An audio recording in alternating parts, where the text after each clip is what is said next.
podcast number 51.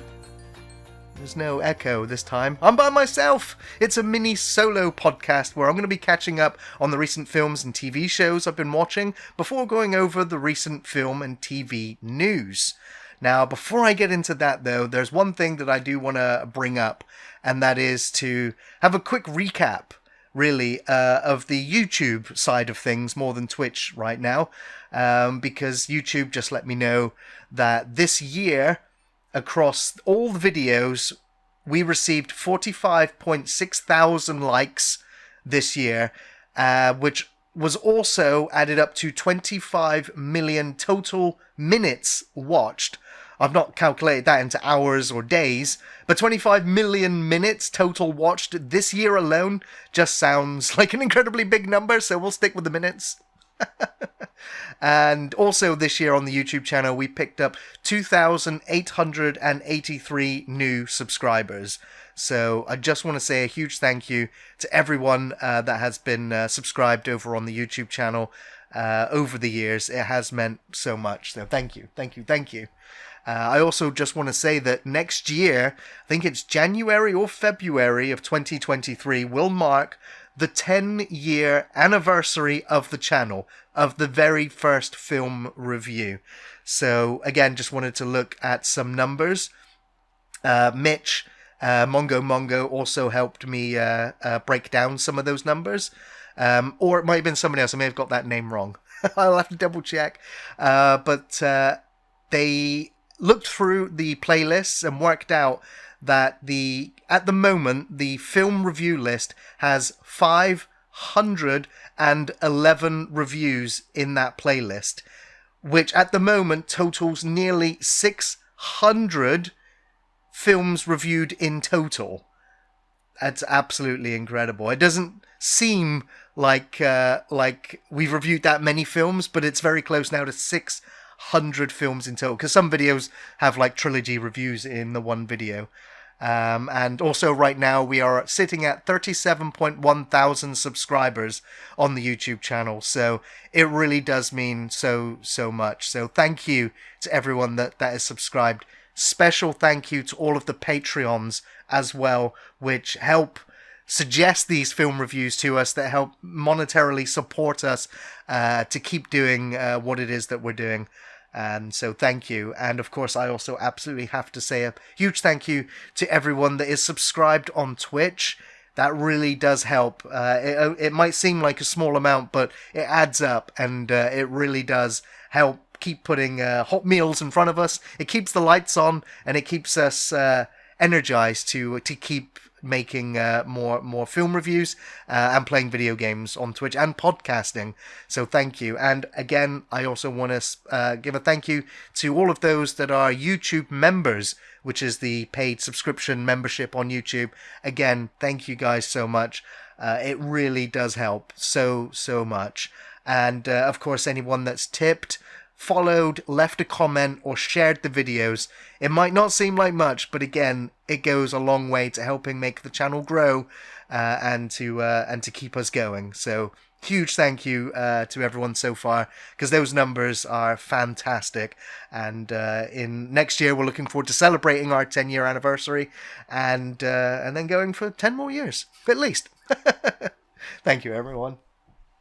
Okay, so to catch up, now, over the last month, I've kind of been a bit lax in terms of what films and TV shows I've been watching. Kind of binged and watched everything that I really wanted to, so done a fair amount of gaming.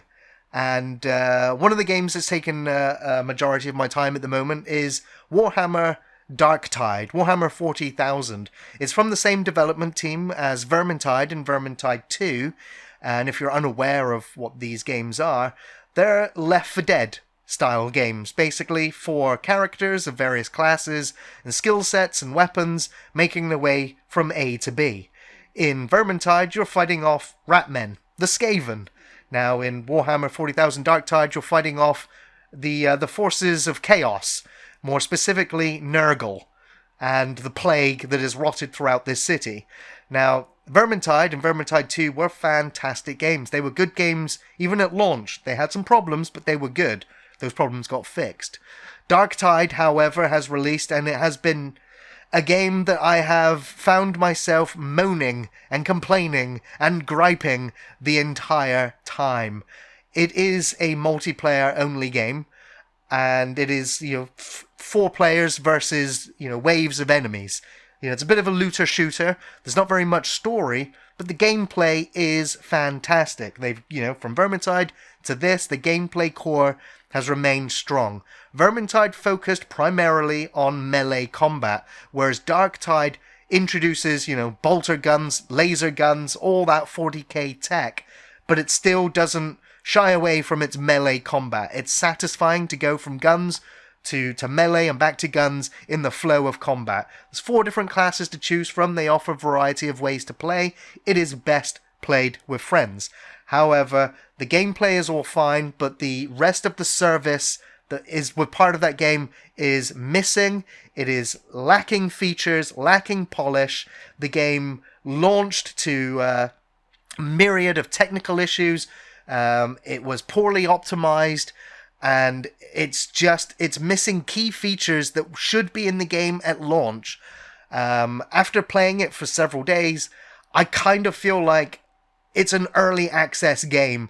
We're paying full price for an early access game, and it is a bit of a shambles, in my honest opinion. There is so much that's worth complaining about. I've caught myself now deciding during gameplay to just stop complaining, because that's all I seem to do. But because the gameplay loop is so fun and playing it with friends, I don't want to bring them down, even though they're kind of feeling the same way too. It's got a long way to go, so I'm optimistic for the future of Warhammer Darktide, but I'm not impressed with the state that the game launched in. So it'll be a game to keep checking back on. And I know some people in the comments have said that it's a game maybe to come back 6 months from now and probably get what would equate to a base game. Anyway, wasn't the only game that kind of disappointed me this last month. Callisto Protocol. It's a game that I'd been anticipating, excited for. It's from the development team of Dead Space after they got let go by EA, and I was kind of hoping that this would be the next Dead Space. And throughout my time playing it, all I could think of was that Dead Space did it better. It's like they wanted to make Dead Space, but kept going, well, if we put that in it, then it's too much Dead Space, so we'll take that out. And those things worked. Those things were fun. Callisto Protocol is not... It is fun, but it has a lot of features in the game that make it unfun, like the combat.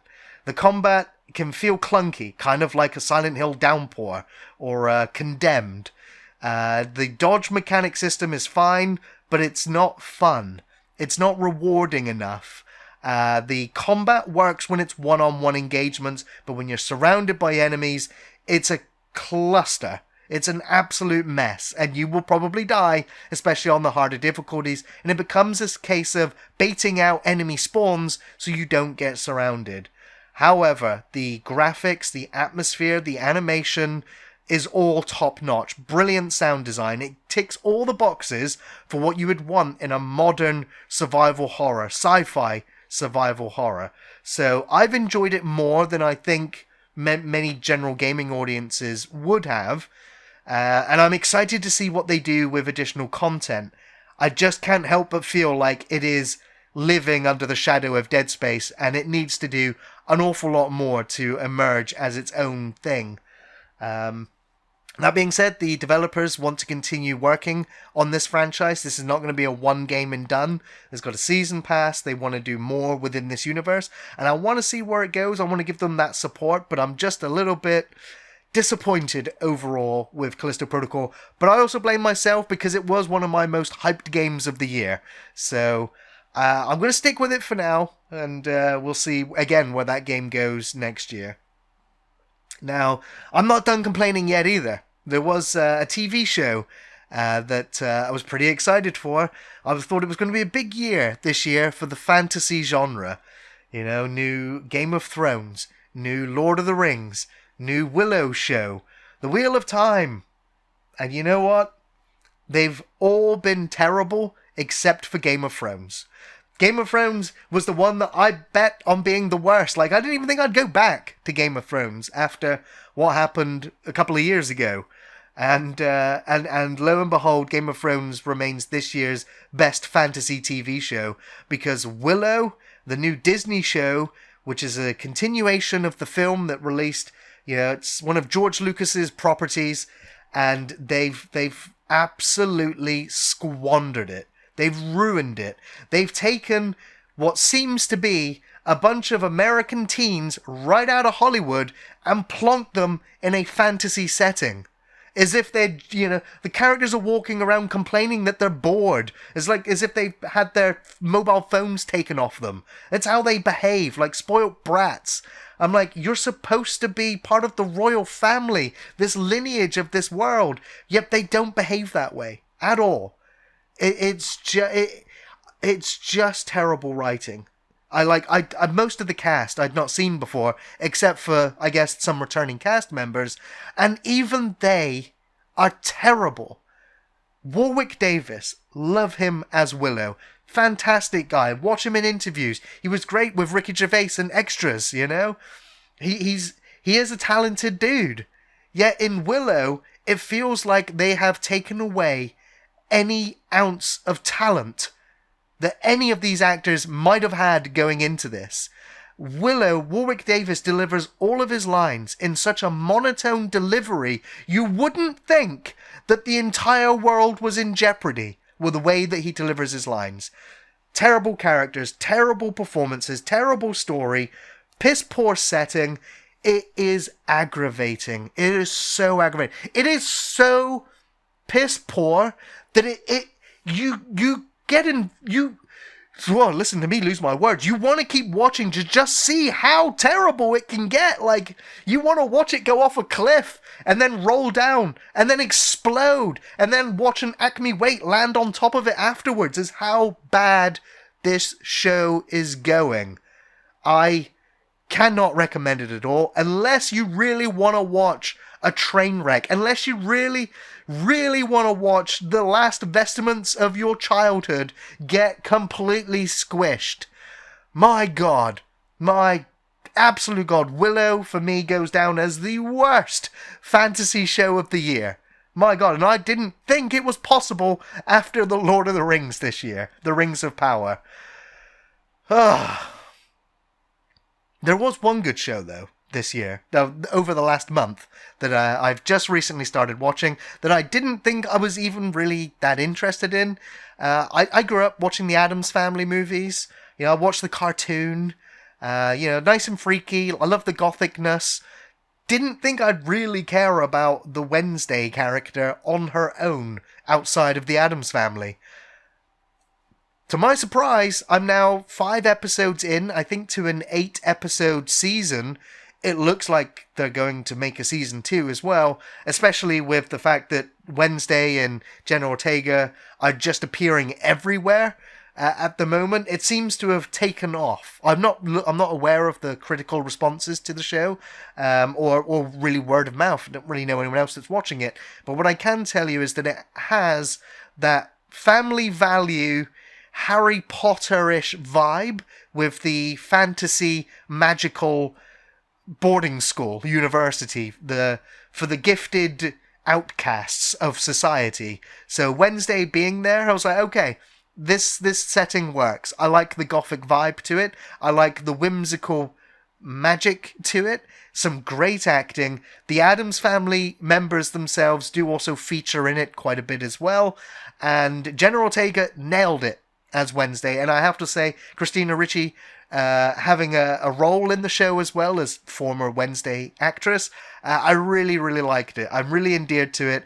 It is, teen drama, but it's done in such a way, and I love the dry, gothic, dark humor. It's Tim Burton. It's been a long time since I've wanted to praise anything that you've done, but this Wednesday show, it's absolutely worth a watch. I do recommend it. I've not finished the show yet, but I think it's going to be one of those things that I finish over the Christmas.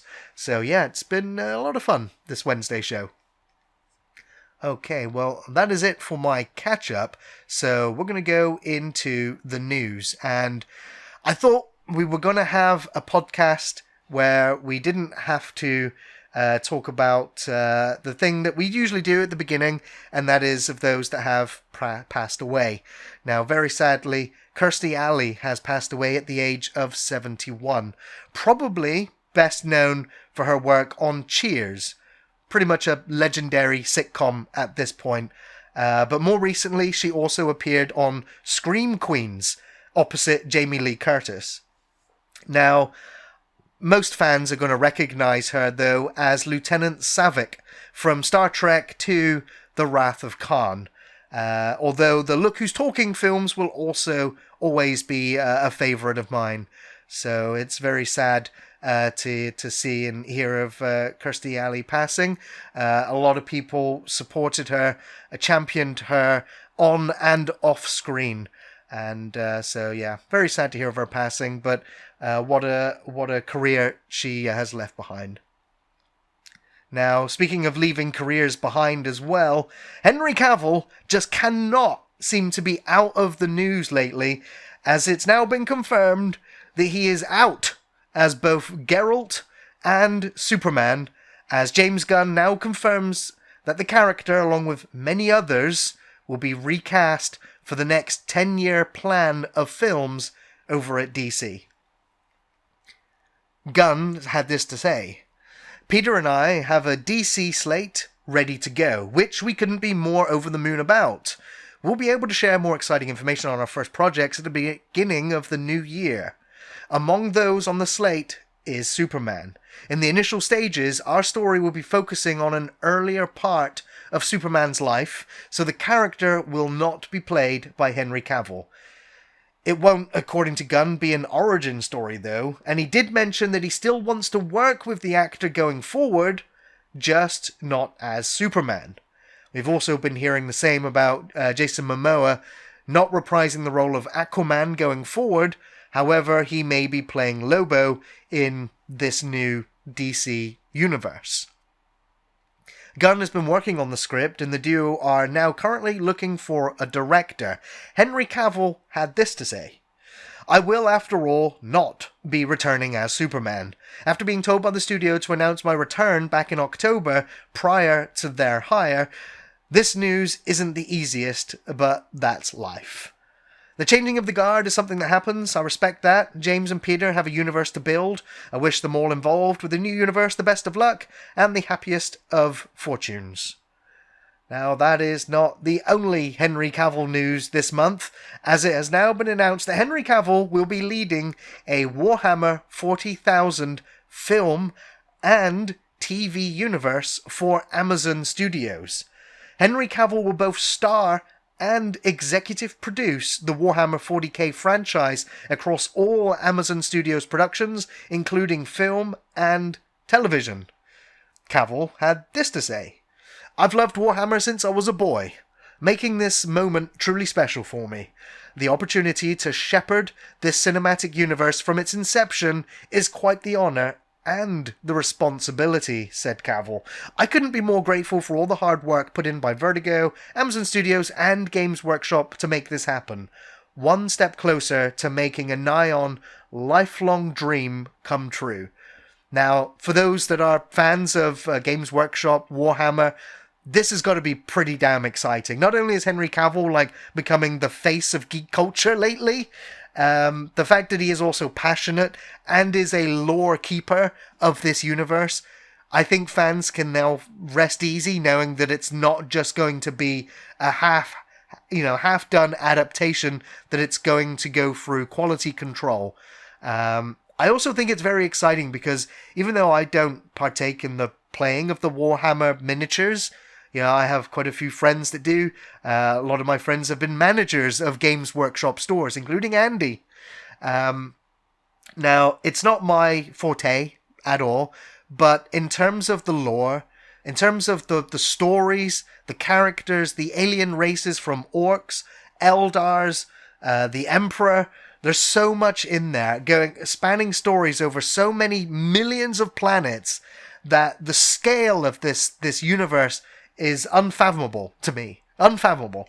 And the fact that, like, over the course of Games Workshop's history, there has never been a movie or a TV show of the caliber that maybe Games Workshop deserves for its story, its world, is kind of incredible. Now, apparently, Games Workshop have tried in the past to get something off the ground. However, it's either budget restraints, in terms of being able to CGI these giant epic battles, or the Space Marine armor, the look of the orcs. I guess, like, technologies had to evolve over time, looking at the likes of, like, the World of Warcraft movie, or the unmade Gears of War movie, or the Halo series. Like, getting these things to progress to a point where they can be done feasibly with still, $1 billion budget. Though I'm very excited for this. This is one of the most exciting news stories for me. Even though I'm not that huge into Warhammer, I think the possibilities for storytelling here is incredible. And yet we have no idea where Amazon are going to start here, where they're going to start at all.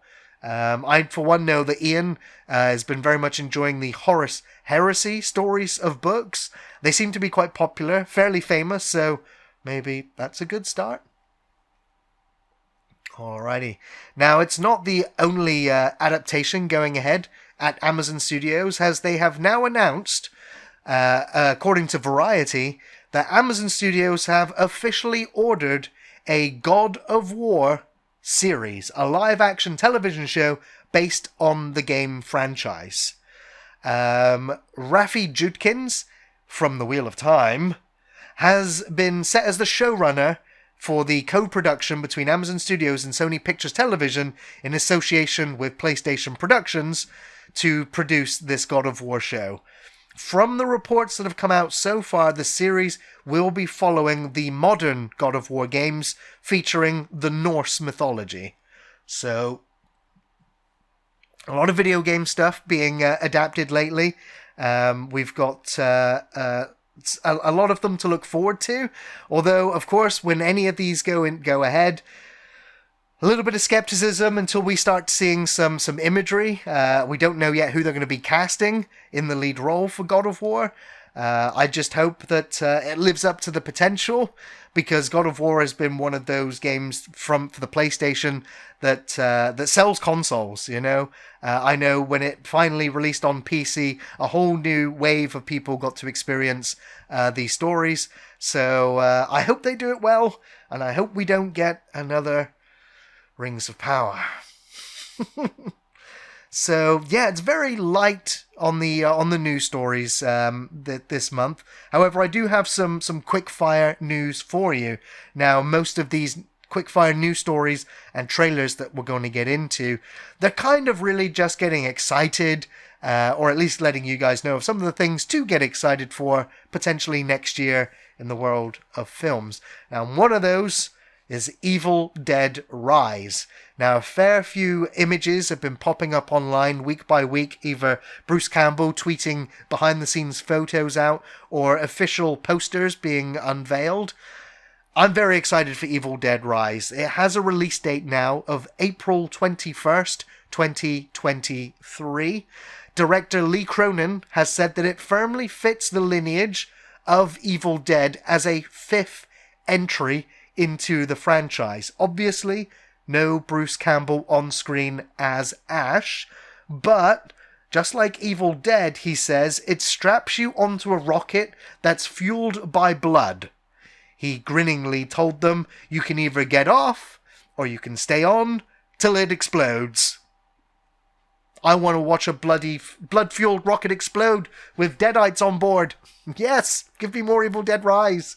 Now, the big twist, I guess, for this Evil Dead is that it's not going to be in a small country town. It's not going to be in a cabin in the woods.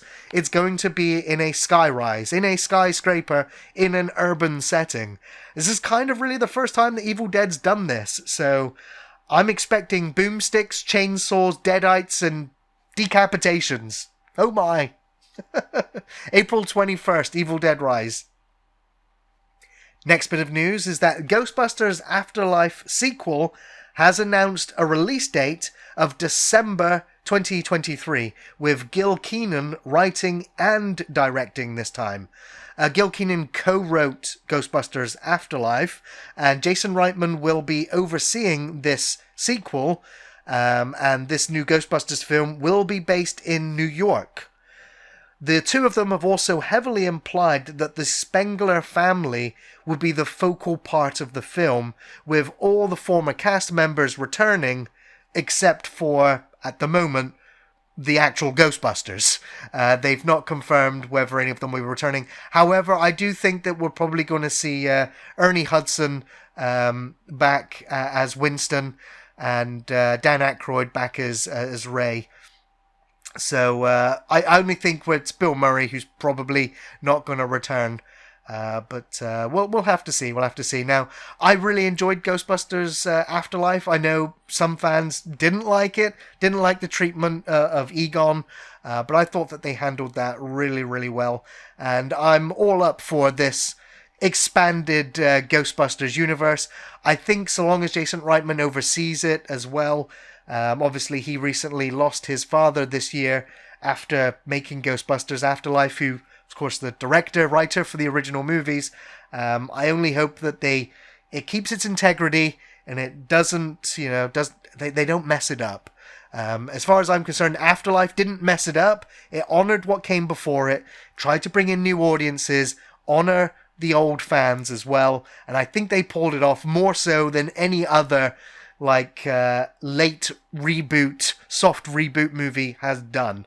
The passing of the torch really just needs to be completed, I think, in this next film.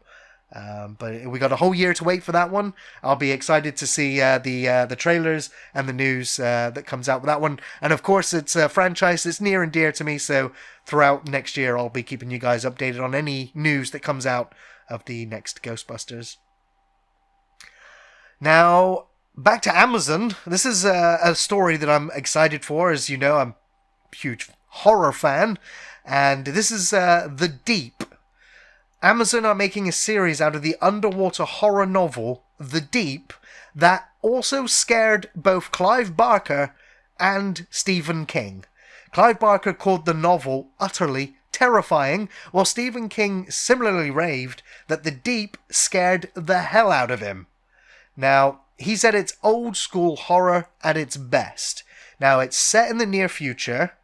The Deep centers on a research station at the bottom of the ocean, where a miraculous discovery signals a new hope for humanity, but secrets unearthed on the ocean floor may hold devastating consequences for the world above.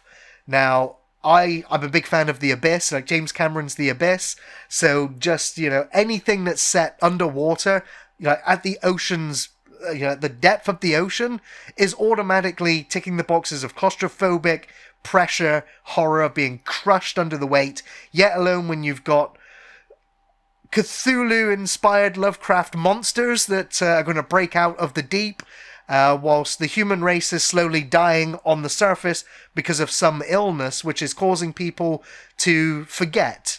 Basically like mass hysteria. Everyone's forgetting how to do basic things. So these scientists are at the bottom of the ocean trying to find the cure. They think they found it, then all hell breaks loose. So this looks like it could be a pretty interesting sci-fi horror show. Excited to see where this one goes. Hopefully they do it well. Okay, now here's another remake that's going ahead. The Keep remake has now signed Greg Nicotero to oversee the project. The book by F. Paul Wilson was turned into a feature film just 2 years after being published in 1981. Wilson hated that film adaptation, and it was famous for studio interference, and of course, it bombed at the box office. So, could this be a case of a bad film being remade? Now, Greg Nicotero was a longtime fan of the book, The Keep, and, for me, it's always great to see anyone from KMB Effects Group also directing a feature. Now, the basic story is that in Paul Wilson's The Keep, when an elite SS Extermination Squad is dispatched to solve a problem in a small castle in a remote Transylvanian Alp, the men find that something both powerful and terrifying, invisible and silent. The enemy selects one victim per night, leaving the bloodless and mutilated corpses behind to terrify its future victims. So, yeah, it was a film directed, I think it was by Michael Mann, and it never got Blu-ray treatment, 4K re-releases. You know, it released on VHS and DVD and has pretty much been forgotten by everyone. So the original book's author, teaming up with Greg Nicotero, this one could actually be pretty damn exciting. So we'll see what happens with this one. Alrighty. Next bit of news for you is that Scream 6 now has its release date of March 10th, 2023, with Melissa Barrera claiming that this Scream film is going to be 100 times gorier than any Scream film that's come before it. This new movie will take the franchise into New York City for the very first time, with Jenna Ortega teasing an action-heavy and gore-heavy new installment. And this straight away got me thinking of Terrifier. Like, Terrifier and Terrifier 2 have kind of, I think, going to influence anyone that's making a slasher movie going forward. Especially with the low-budget Terrifier. Terrifier being very low-budget, yet making in millions, and getting a reputation for being uber gory. And it's essentially a guy in a black and white clown outfit. You know, Ghostface isn't too dissimilar, really, except more meta and more verbal, you know? But it does make me think that the filmmakers are looking at the success of Terrifier, being within that same genre, and now wanting to take a stab at making the final Scream movie the goriest to date. So we'll kind of see there now from some of the interviews with the cast members, they said that they wanted to go gorier with Scream 5, but they tried to honour the film's legacy where, yes, the Scream films have been bloody, but never really gory. So will this Scream 6 stand on its own? Will it just be the fifth sequel that nobody cares for? Because a lot of the returning cast are now either dead or refusing to come back. I guess we'll find out March 10th next year.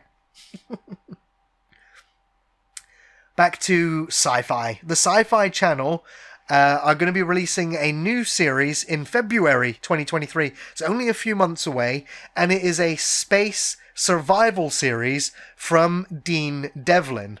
Now, right away, when I hear the name Dean Devlin, my brain goes to Roland Emmerich and the Independence Day movies and all those huge blockbuster disaster films. I'm like, that's Dean Devlin and Emmerich, like Moonfall, right? So I'm just like, right, trash. It's going to be trash. Yet, it's a Sci-Fi Channel. I'm like, okay, maybe they got some money. Like, they've got Dean Devlin, like, I'm sure he's not cheap, really. I've seen the budgets his films work with. But this sci-fi series takes place 100 years in the future when planetary colonization missions have begun as a necessary thing to help secure the survival of the human race. The first of these missions, on a spacecraft known as Ark-1, encounters a catastrophic event, causing massive destruction and loss of life. With more than a year left before they reach their target planet, they're going to be dealing with life-sustaining supply losses, the loss of leadership. The remaining crew members have got to become their best versions of themselves in order to stay on course and survive. Now, one of my favourite shows of the last 3 years has been For All Mankind, which is the Ronald D. Moore show, which I will yet again shout from the rafters as a sci-fi show to get behind. One of my favourite sci-fi shows right now. Now, this one here looks to be taking some of the aspects that I like about For All Mankind, which is a kind of realistic look at potential space disasters in a realistic way.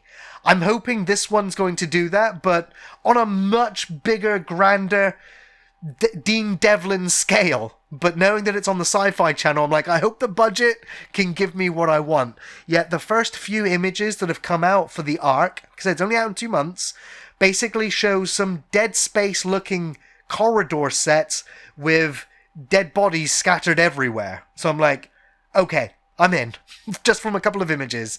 So I guess we'll find out next year if the Ark on Sci-Fi is going to be worth the wait.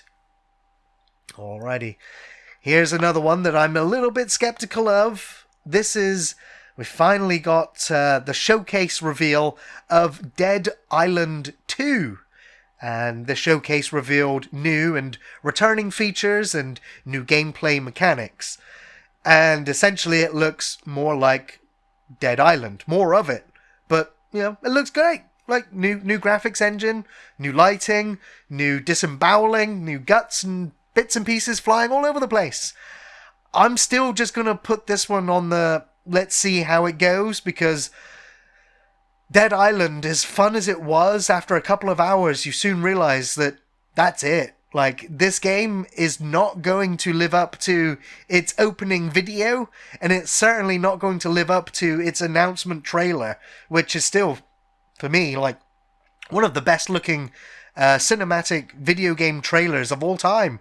Whether you watch it in forward or reverse, it still absolutely works either which way. So, Dead Island 2, it's going to be a co-op game. It's going to be a co-op looter-shooter sandbox in a zombie-infilled environment.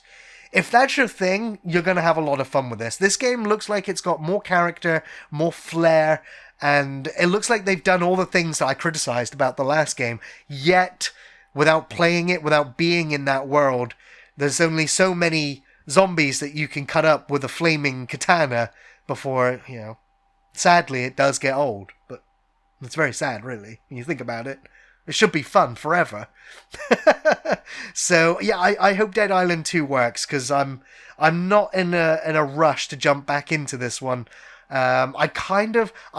guys know I love my zombie genre. I really, really do. But after Dead Island, I kind of didn't even want to play the Dying Light games or any of the other parkour zombie survival games. It was like I've Dead Island out. So I don't know if I'm yet ready for an official Dead Island sequel. But it's got zombies in it, so I'm probably going to have a look anyway. Okay, well, that is it for the news this month.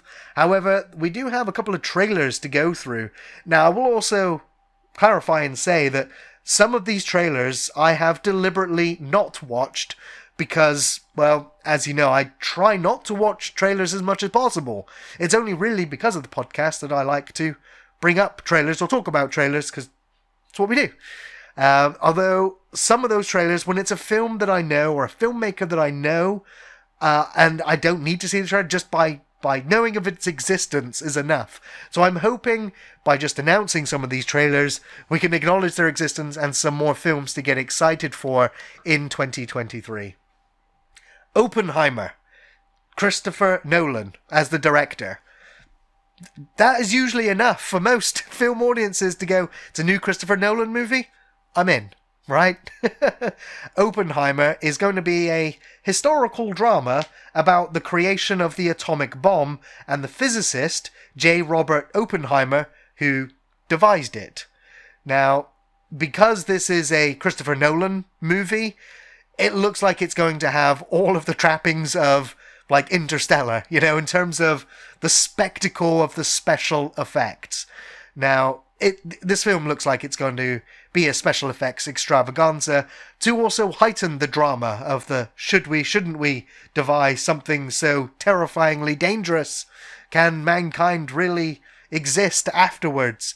But it looks like the special effects goes all the way down to the subatomic particle level as Nolan claims to be recreating an atomic bomb for this film.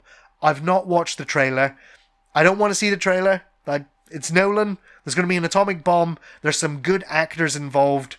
I can't wait to see this. And this one's going to be coming out in July of 2023. And I also believe it's coming out at exactly the same day or the same launch window as Barbie Girl, or just Barbie, as it's being called.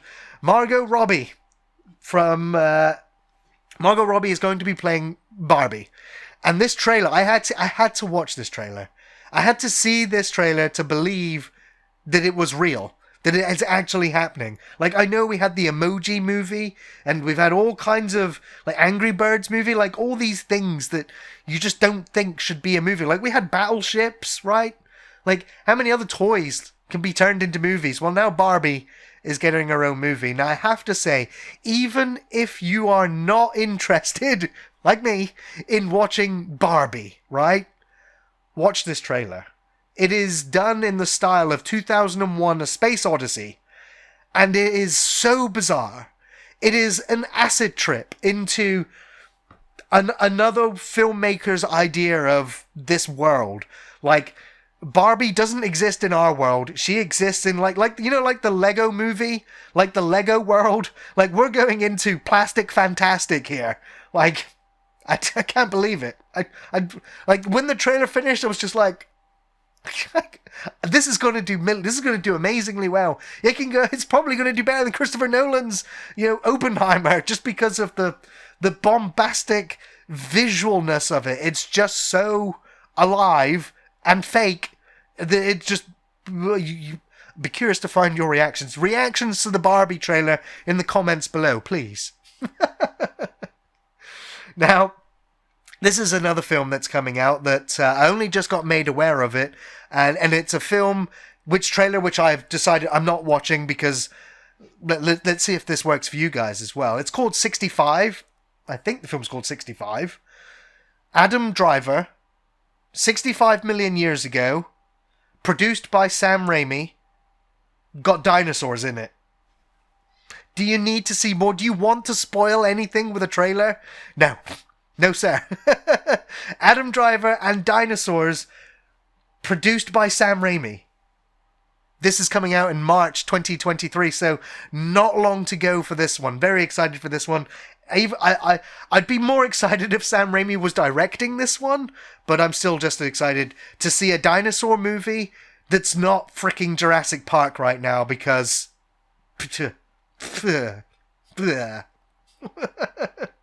Jurassic Park really dropped the ball for me these last two movies especially. So yeah, I'm glad to see that we're going to see a big budget dinosaur movie. Again, I've not seen the trailer, but the poster itself has dinosaurs in it. So hopefully it's not a case of false advertising and he only gets trapped. I'm guessing trapped back in time for 10 minutes of the movie. Well, I guess we'll have to see. Next bit of film news. Cocaine Bear.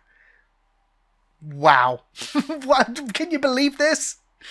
The trailer for this from Elizabeth Banks. It's a comedy thriller, and they are basing Cocaine Bear off a real incident where a drug runner in the 1980s dropped a huge stash of cocaine in a national forest in North Georgia, which was then found by a black bear who gobbled it all up. And so as a springboard, this movie tells an imagined story of what might have happened in the following 24 hours of this cocaine bear. Like, mind blown. Watch the trailer, see it for yourselves. This one, it's probably going to be an amazingly terrible movie that we're going to talk about for years. I hope. I can't wait to see this one. Very excited. Now, here's another one to get excited for, especially if you're a fan of Doug Bradley. As we know, we had a new Hellraiser movie in this year, 2022. Wasn't the best Hellraiser movie. It was better than probably most of them, but it wasn't Doug Bradley in the role of Pinhead.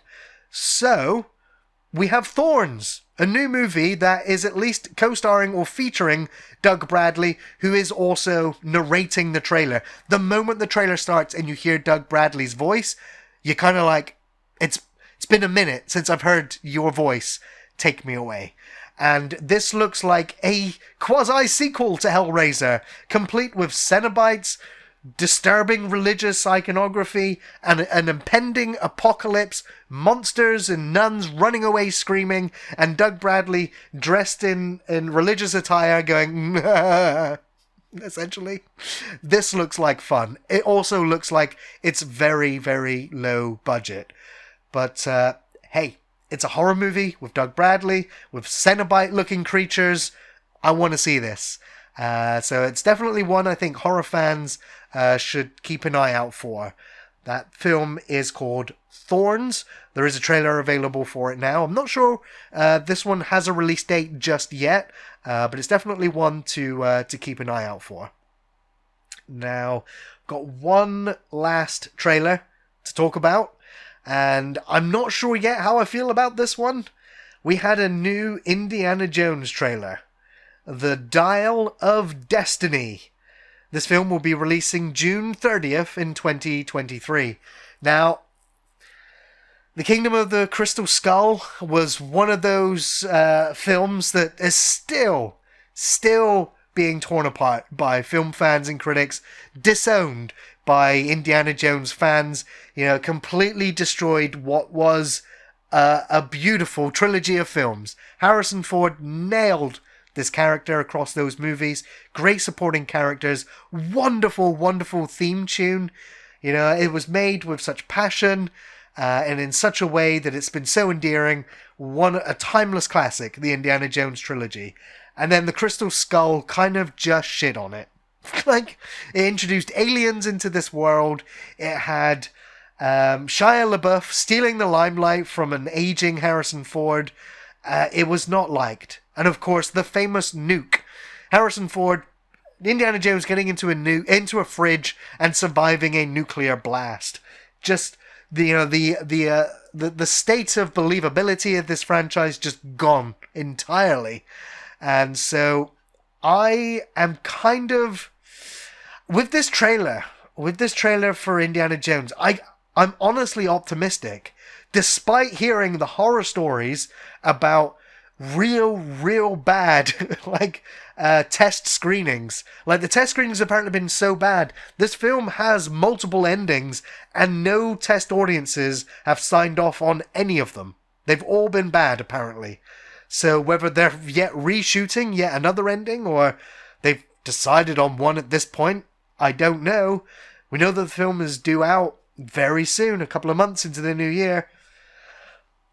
It looks like a time travel movie, or it looks like a film that's going to have a narrative running through different timelines, because we're seeing in this trailer a very much de-aged Harrison Ford, and I will have to say the special effects, the CGI on the de-aging of Harrison Ford in the trailer itself looks amazing. I was honestly a little bit surprised. I was a bit taken aback because I wasn't expecting to see so much young Indiana Jones. And I don't know whether it's going to be the state of things to come. I think so in Hollywood, especially with Disney, that want to de-age, or, actors that have passed away that will still be appearing in films. Will we get to an Indiana Jones 23 and Harrison Ford is still being puppeted by computer animations? I don't know, but the story looks good. Indiana Jones battling Nazis, that kind of goes hand in hand for me. Those are his best stories. I'm excited for the cast of the new Indy film. I'm curious about the story.